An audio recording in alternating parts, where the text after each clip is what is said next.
Mamoru Oshii's 1985 animated film Angel's Egg opens with a triage of distinct visuals. First, we witness a pair of pale and soft, childlike hands sort of dance back and forth before one vanishes and the other morphs into a tanned, more worn and leathered hand that mimics the act of crushing something. Then we see a large egg seemingly sprouted from the very earth beneath it. A bird is sleeping inside. The third visual is a blonde young man with a crucifix slung over his shoulder. He looks towards the sky as a massive steampunk-style eye descends from the clouds. It is never made explicitly clear whether this is literally God or not, just like it is never stated whether the young man is Jesus Christ. Angel's Egg is a true art house film. There is very, very little dialogue. What is happening is almost entirely for the viewer to infer by interpreting its symbolism. This could also be the Eye of Providence, a piece of Christian iconography inspired by a verse from Ecclesiasticus, or even an angel, but I don't really believe this to be the case. The movie's ending, which I won't spoil too much, does support this being God, and it is an appropriately breathtaking representation. The eye is huge, adorned with legions of stone statues. The steam whistles featured are also a really cool touch. I like how mechanical this thing is, and also otherworldly, unknowable, untouchable, and foreign. There is possibly even an edge of cynicism in this depiction, which makes sense once you learn that this film is sort of a byproduct of Mamoru Oshii's midlife crisis of faith. In Genesis 1:27, it was written that God created mankind in his own image, but what we see in Angel's Egg is certainly not that. In fact, there aren't a ton of depictions in art that do abide by that, for one thing, but also in this video, we won't just be looking at different depictions of the Christian and Catholic God. We will mix it up a little bit too, but before we do that, I do need to give a spoiler warning for a lot of stuff. I'm going to spoil quite a few different things in this video. I have time-stamped when we will be talking about what, but here is also a general spoiler warning. The gallows or the ghetto, the town or the meadow, in the billows, even over the sun. Every end of the tide is another become. You understand mechanical hands, the mover of everything. I'm the mover of everything. I'm the mover of everything. In the end. You like how I dance? I got plutonium plans. Consequential enough to slip you into a trance. You like how I walk, you like how I talk, you like how my face disintegrates into chalk. I have a wonderful life, I have a bountiful job, so criticize me for being because I'm so hard. You like me shattering into the wall. I can stand so tall. I saw you stopping over covers on the side of the hill. I wasn't good on the first, circling for the kill. I've been you, I know your facade is a scam. Don't be making me cry, this is the way that I am. I'm in the lie, better up with the skin. Detective undercover brotherhood, objective obscene. Oh no, no, oh.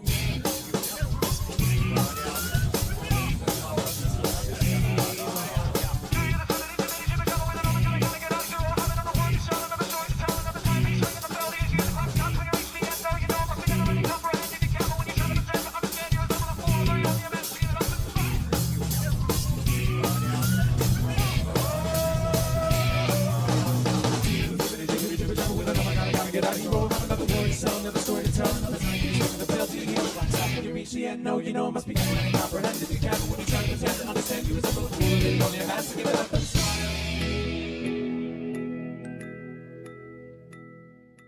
Tom Shadyack's 2003 film Bruce Almighty contains, in a sense, maybe the most relatable God I am aware of. I mean, that's sort of the foundational question of the movie. If you or just some random normal person became God, then yeah, maybe you would just kind of fuck around for a while or use the powers for your own personal gain. Maybe when it came to tackling the overbearing responsibilities of the quote-unquote job, you would try and handle it lazily or find different workarounds. The actual God in Bruce Almighty, played by Morgan Freeman in a stroke of casting genius, although originally the role was offered to Jack Nicholson. But anyways, God here as a character isn't especially interesting. He is pretty much just a wise, mystical figure with a little dash of snark to him. This movie in general has some funny moments and a nice feel-good aura to it, but otherwise I don't really have all that much to say about it or its depiction of God.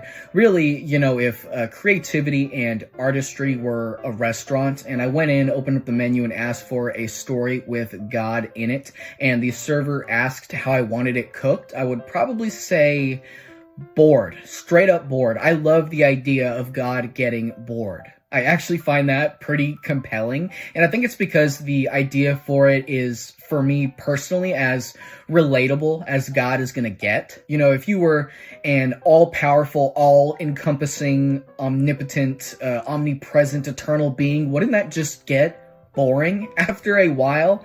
In 1993's Groundhog Day, written and directed by Harold Ramis, Bill Murray's character relives the same day so many times he starts to feel like a god, and he gets pretty bored after a while, and I just find that kind of thing actually pretty believable. Simon Rich's 2012 novel, What in God's Name, which was also later adapted into the TBS series Miracle Workers, toys with the idea of heaven as a dysfunctional corporation abandoned by a god who has long since lost interest in favor of playing golf instead. The show, by the way, is hilarious and very worth checking out, by the way. Tell mom and dad what a cow is. It's like a big dog you can drink from. And what's a dog? A small cow you can be friends with. Tell them about giraffes.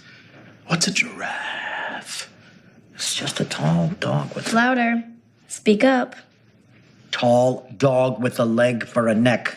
Although, actually, now that I think about it, maybe the act of God becoming bored isn't so much what I find compelling, but it is what happens next. In James Gunn's Guardians of the Galaxy 2, released in 2014, Ego, who is basically a god, spends an eternity alone before he discovers life in the universe, and finds himself disappointed with it, underwhelmed. He quickly sees all other life as being beneath him, unworthy of him, and he subsequently decides to replace all life in the universe with himself, essentially. While God as a concept is often viewed, maybe in its most simple iteration or understanding, as a creator or the creator as that role, the phrase playing God, you know, is related to some form of creation. But what makes Ego, you know, just a little bit more interesting is that he cannot create without first destroying. Although, to be fair, God is featured in the Bible, often does play the role of a destroyer. Also, may I just say that I fucking love Guardians of the Galaxy 2. It is maybe my favorite superhero film. It is right up there. So much of the movie is dedicated to the characters just enjoying themselves, which I love, and the set pieces are incredibly funny and creative. But anyways, Alan Moore and Dave Gibbons' comic series Watchmen, compiled into a full volume first in 1987, features a powerful superhero called Dr. Manhattan, a man who has been transformed into a god through an accident of science. He attempts to engage with humanity for a time, but ultimately becomes disinterested and detached, and at the end of the story leaves Earth to create new life on the planet Mars. You know, while we're at it, the superhero as a concept is basically just that of a god. Sometimes they are literally a god as well, but the modern storytelling tradition of the superhero, whether it be in a comic book, movie, TV show, or whatever else, can be traced back to Greek mythology. The way in which our heroes interact with the world and normal people around them in Zack Snyder's Justice League, released in 2021, is probably the closest something has come to resembling those original stories. Some of Justice League is not too different conceptually from something out of, like, the Iliad. Metro Man, featured in the 2010 film Megamind, is certainly godlike. He is so quick that he can basically stop time completely. He becomes so bored of his own power that he fakes his own death to focus on his music career. The early 2000s manga series Death Note, written by an author using the pen name of Sugumi Oba and illustrated by Takeshi Obata, features the Shinigami, who I would most simply describe as death gods. The idea of the Shinigami comes from Japanese folklore, and there are also a ton of different versions of the Shinigami. Japanese culture is a kind of a melting pot of different influences, so there are quite a few different iterations of them. There's also a European influence present. I don't believe the Shinigami originates from traditional Japanese mythology, but in Death Note specifically, they are interdimensional beings who live in the Shinigami realm, and they use death notes to kill people for the purpose of extending their own lifespans, making them essentially immortal. A Shinigami by the name of Ryuk becomes so bored that he drops a death note into the human realm to cause chaos and in turn entertain himself. Ryuk is sort of a trickster god also, which funnily enough, basically every mythology around the world has contained some kind of version of the trickster god. Of course, Norse mythology has given us Loki, but you can spot the trickster god archetype fairly commonly in modern media. For example, Jack Sparrow from Pirates of the Caribbean is basically a trickster god. Fucking Beetlejuice is basically a trickster god. What do you think of this? You like it? Just as much as God's role as the creator can be interpreted and depicted in many different ways, the act of creation itself can be too. Guardians of the Galaxy 3, released in 2023, features another godlike antagonist, the High Evolutionary, played by Chukwudi Iwuji, whose process of creation functions through cruel and unethical scientific testing and experimentation. Also, he has one of the hardest villain lines ever. You must stop, for God's sake! There is no God! That's why I stepped in! Ridley Scott's 2012 film Prometheus and Shane Acker's film 9, which by the way was released on 9/9/2009 and was sort of randomly the first film that I fell in love with. But anyways, both of these feature a god whose act of creation is done so in self-sacrifice. Darren Aronofsky's 2014 film Noah features a very cool scene where the biblical story of creation is recounted, but I will say my favorite version of creation most certainly comes from Douglas Adams's radio comedy turned book series, The Hitchhiker's Guide to the Galaxy, which he also dubbed a trilogy of 5 books. Earth is destroyed to make way for an intergalactic space highway, an event that also occurs in part due to bureaucratic negligence. Towards the end of the first book, our protagonist Arthur, his best friend Ford, and a couple of other great characters discover that a new replacement Earth has been commissioned, and Arthur meets Slartibarfast, one of its designers. We see the act of creation as a well-managed construction site, which is very funny and clever. The 2005 film adaptation written by Carrie Kirkpatrick and directed by Garth Jennings is also wonderful, and there are so many big iconic bits included in it, but this little moment always gets the biggest chuckle out of me. We're gonna die. Yeah. We're gonna die. No. What's this? What's that? What's this? This is nothing. Yeah, we're gonna die. Another way to interpret the role of creator is as an author, which is what we get in Eric Kripke's Supernatural. Also, if I don't mention Supernatural, I'm going to get yelled at in the comments again. I'll be real, Chuck is definitely not one of my favorite depictions of God, but the reveal that this kind of disorganized, unassuming, cowardly author is God is pretty funny, and most certainly is unexpected.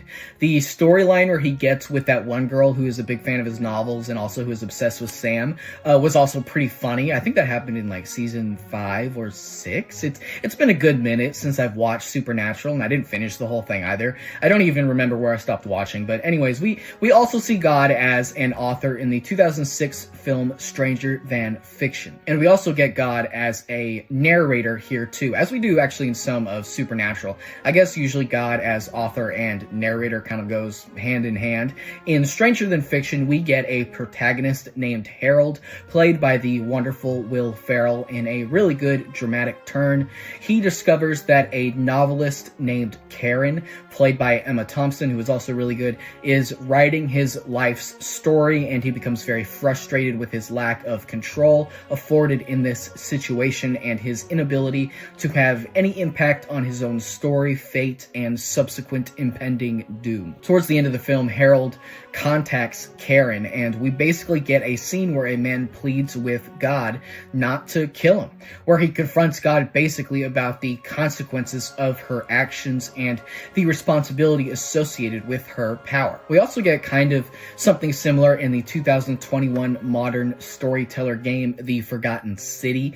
In it, the player is transported back in time through some kind of portal to a Roman city, which is under the protection of the god of the underworld. He has implemented something called the Golden Rule, which he has enforced onto the city's inhabitants. If anyone commits a sin, then they will all be punished equally by being turned into golden statues. At the end of the game, the player gets the opportunity to confront the god of the underworld, and here we get a really well fleshed out scene in which someone gets the opportunity to confront God and basically tell him that he's an asshole, that he's in the wrong, and even try to convince him of this. We also actually get something similar in Edgar Wright's 2013 film The World's End, the final piece of the Cornetto trilogy. At the end of that film, 3 of our heroes are confronted by a powerful tyrannical alien entity known as the Network, which is attempting to integrate Earth into its colony or whatever via eugenicide, and this is basically a scene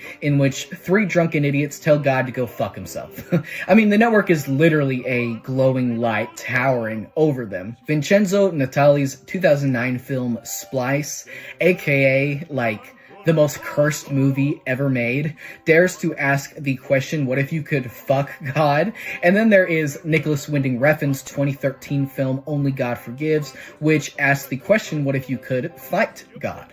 Only God Forgives is actually a super fascinating movie. I, like many others, fell in love with Winding Refn's previous film Drive, released in 2011. I never bought the scorpion jacket from the movie, but I came very close to pulling the trigger on it many times throughout high school and college. When Only God Forgives released, I dragged my poor uncle with me to see it at like the only theater in all of Chicago playing it, probably in the entire state of Illinois. And if you haven't seen Only God Forgives, it is peak pretentious art house cinema, and I say that with love. I liked and still like this movie. I know it was very, very poorly received at the time of its release and hasn't gotten any kind of reappraisal since, but I will say that it is for sure one of the best looking movies you will ever see.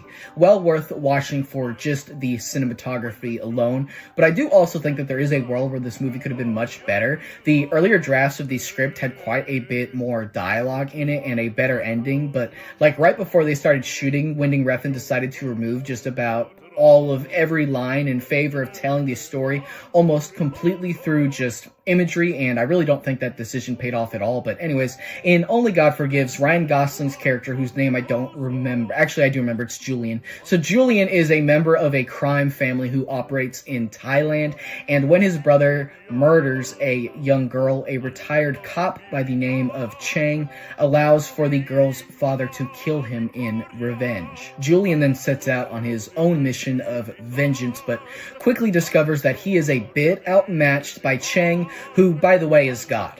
He operates on a sort of eye for an eye type judicial code. He spends the film's runtime punishing sinners, often through the use of his sword, which he can sort of produce supernaturally out of nowhere. There are several scenes in which Chang performs karaoke to an audience of law enforcement, scenes in which they are essentially experiencing a religious event, witnessing the word of God. Of course, when Julian fights Chang, it doesn't go well for him. In fact, nothing really actually goes well at all for Julian in this movie. But as far as this depiction of God goes, I find it very interesting and unique, and I like Vithea Pansing Arms. Pan Sring Arm, I think is how it's pronounced. I am so sorry. His performance as Chang is really good, and I really like him in this film. On a similar note, and also going back to superhero stuff, Frank Miller's 1986 comic miniseries The Dark Knight Returns features the infamous and long-awaited fight between Batman and Superman, and it is basically the story of a man going up against God. From Software's 2015 game Bloodborne also asks a similar question: what if you could kill God? As do a number of games, really. The medium presents a unique opportunity for players to battle foes as powerful as a god, and also frequently bestows the power to play the role of God upon players too. You can also probably trace a lot of these types of stories, lineages, back to Mary Shelley's 1818 novel Frankenstein, where the monster eventually seeks to destroy its creator. Maybe you can even go farther back with the origins of this kind of story, all the way to like ancient Rome, where Caligula, in an attempt to anger Neptune, declared war on the ocean. In Harlan Ellison's 1967 short story I Have No Mouth and I Must Scream, also later adapted into a 1995 game of the same name, mankind is waging a third world war through the use of nuclear weaponry coordinated by a series of supercomputers called AMs. They eventually obtain sentience and form together to become just one AM, with the goal of destroying humanity, which it does with the exception of 5 individuals, who are only spared so that AM can torture them for all of eternity. You kind of get both sides of the coin here. AM rises up against its creator and destroys them, and then basically becomes God. Actually, now that I think about it, David from Prometheus and Alien Covenant sort of does the same thing. But anyways, Am in the role of God is solely hateful, sadistic, and extremely cruel. Am is, without a doubt, the most evil version of God that I am aware of. The 2019 game Blasphemous and its subsequent sequel released in 2023, both developed by Game Kitchen, has a really cool version of sort of God in it. The game's world, a place called Custodia, is populated by characters who all perform different types of penance, worship, and prayer in reverence of an unseen and unknowable higher power, a sort of Old Testament style God called the Miracle. However, in comparison, this iteration is certainly more cruel and confounding. Characters all throughout the land of Custodia suffer horrific, ironic, and twisted punishments at the hand of the Miracle, but these are sometimes framed as gifts. What the Miracle truly means through the acts it performs is entirely unknown. However, at the end of the first game, the player who assumes the role of the story's protagonist, the penitent one,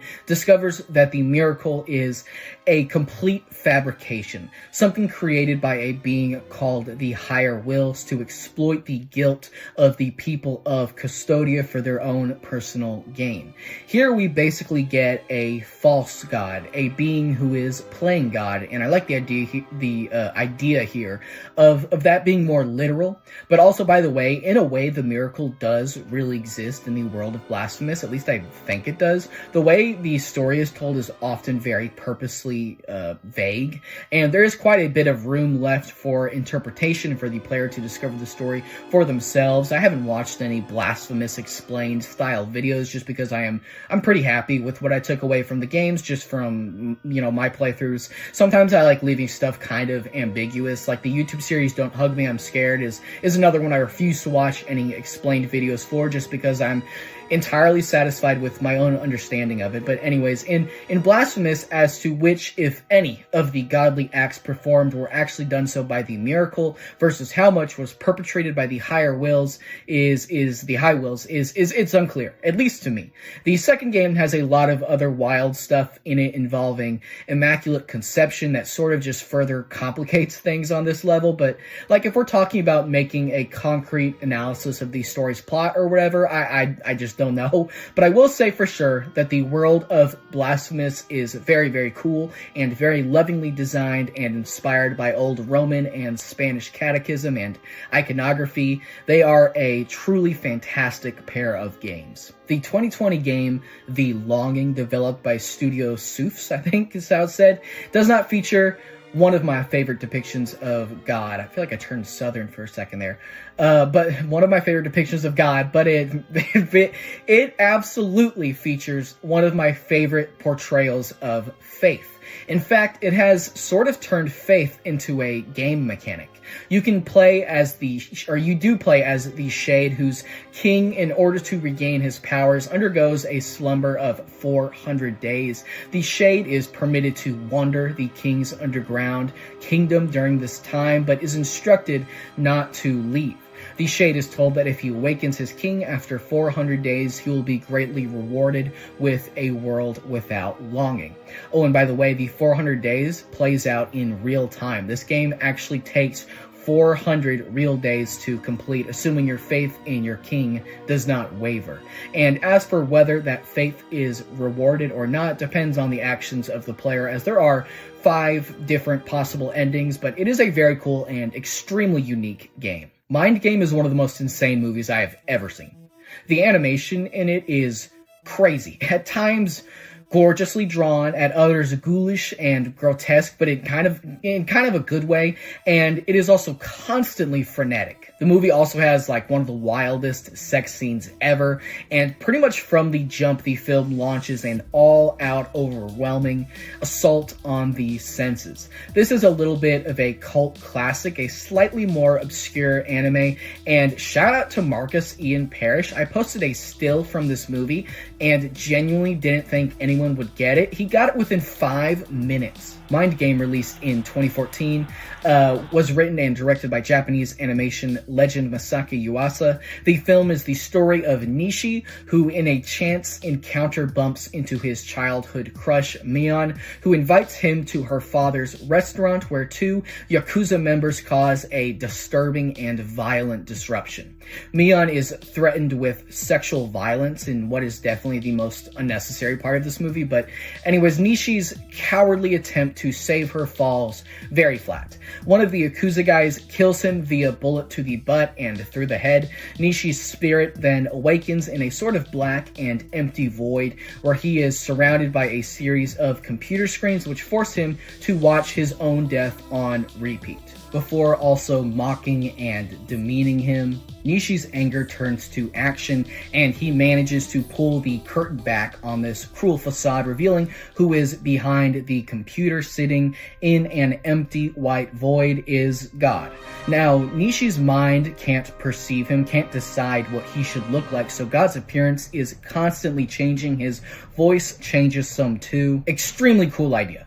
Perfectly executed, so fucking creative. I love it, love it, love it. My personal favorite forms that God takes in this scene are the frog, the duck with boobs and a hat, and Medusa, and the fishbowl guy. The fishbowl head guy for sure. But anyways, God tells Nishi that he was only made on a whim, just for his own personal amusement. He explains that now Nishi must go into the red light, where he will turn to nothingness, cease to exist, no afterlife, baby. Nishi, however, for the first time in his life, even though he is dead, decides to stand up and fight, and he races God back towards the light, the blue light, and he races God back towards life and manages to make it to the blue light and return to his body. Also, God has a hot date soon, so he is annoyed that this whole thing will make him late, but he could definitely have stopped Nishi if he wanted to, but he lets him try anyway.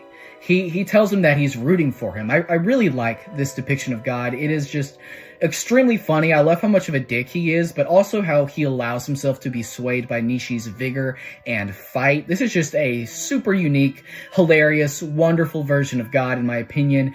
And also, if you haven't seen this movie, check it out. It is a truly wild ride. Just from what I've described so far, would you believe me if I said the majority of this film takes place inside of a whale?